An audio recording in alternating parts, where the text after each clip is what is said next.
ನಮಸ್ಕಾರ ಎಲ್ರಿಗೂ. ಇವತ್ತಿನ ದಿನ ಫುಲ್ಲು ಚರ್ಚೆನಲ್ಲಿರೋದು ನಮ್ಮ ಸಮೀರ್ ಅವ್ರು ಮಾಡಿರೋ ಒಂದು ವಿಡಿಯೋ. ಅದಾದ ನಂತರ ನಮ್ಮ ಕಿರಿಕೀರ್ತಿ ಅವ್ರು ಮಾಡಿರೋ counter video.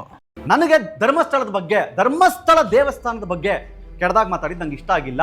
First point, Sameer MD ಅವನ ವಿಡಿಯೋನಲ್ಲಿ ಧರ್ಮಸ್ಥಳದ ದೇವಸ್ಥಾನದ ಬಗ್ಗೆ ಯಾವುದೇ ರೀತಿ ಕೆಟ್ಟದಾಗಿ ಮಾತಾಡಿಲ್ಲ. ಜನರನ್ನ ಬ್ರೈನ್ ವಾಶ್ ಮಾಡುವ ಅಥವಾ ತಂದಿಡುವ ಕೆಲಸಗಳನ್ನು ಮಾಡಿದ್ರೆ ಸುಮ್ಮನೆ ಕೂತ್ಕೊಳ್ಳೋಕ್ಕಾಗಲ್ಲ. ಜನಗಳಿಗೆ ಬ್ರೈನ್ ವಾಶ್ ಮತ್ತೆ ತಂದಿಡೋ ಕೆಲಸದ ಬಗ್ಗೆ ಮಾತಾಡ್ತಾ ಇರೋ ಇವರು ಇದೇ ವಿಡಿಯೋನಲ್ಲಿ ಏನ್ ಹೇಳಿದ್ದಾರೆ? ನಾಳೆ ಮತ್ತೊಂದು ದೇವಸ್ಥಾನದ ಬಗ್ಗೆ ಮಾತಾಡ್ತಾರೆ, ನಾಡಿದ್ದು ಇನ್ನೊಂದು ಪುಣ್ಯಕ್ಷೇತ್ರದ ಬಗ್ಗೆ ಮಾತಾಡ್ತಾರೆ, ಆಚೆ ನಾಡದ್ದು ಮತ್ತೊಂದು ಕ್ಷೇತ್ರವನ್ನು ಟಾರ್ಗೆಟ್ ಮಾಡ್ತಾರೆ. ಪ್ರೀತಿಯ ಹಿಂದೂ ಬಾಂಧವರೇ, ತಲೆಯಲ್ಲಿ ಸ್ವಲ್ಪ ಏನಾದರೂ ಇಟ್ಕೊಳ್ಳಿ.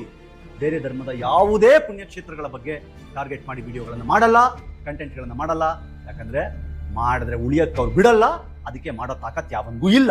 ಆಕ್ಚುಲ್ ಆಗಿ ಸಮೀರು ಆ ವಿಡಿಯೋನಲ್ಲಿ ಧರ್ಮಸ್ಥಳ ದೇವಸ್ಥಾನದ ಬಗ್ಗೆ ಹೇಳಿರೋದು ಏನಂತ?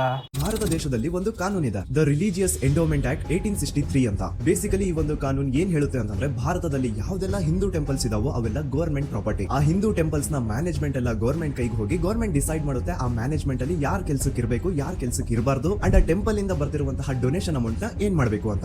ಸೊ ಇದರಲ್ಲಿ ಸಮೀರ್ ಹೇಳಿರೋದು ಭಾರತದಲ್ಲಿ ಇಂಥದ್ದೊಂದು ರೂಲ್ಸ್ ಇದೆ, ಈ ರೂಲ್ಸಿನ ಪ್ರಕಾರ ದೇವಸ್ಥಾನಗಳನ್ನ ಗೌರ್ಮೆಂಟ್ ವಶಕ್ಕೆ ತಗೊಂತಾರೆ ಅಂತ ಹೇಳಿರೋದು. ಇದನ್ನ ತಪ್ಪಾಗಿ ಅರ್ಥ ಮಾಡ್ಕೊಂಡಂತ ಕಿರಿಕೀರ್ತಿ ಅವರು ತನ್ನ ವಿಡಿಯೋನಲ್ಲಿ ಇನ್ನೊಂದು ವಿಷಯ ಹೇಳಿದ್ದಾರೆ. ಹಿಂದೂಗಳ ದೇವಸ್ಥಾನದ ಹುಂಡಿಗೆ ಬೀಳುವ ಕಾಸಿನಲ್ಲಿ ಎಲ್ಲ ಧರ್ಮಕ್ಕೂ ಹೋಗುತ್ತೆ ದುಡ್ಡು. Proud to say that.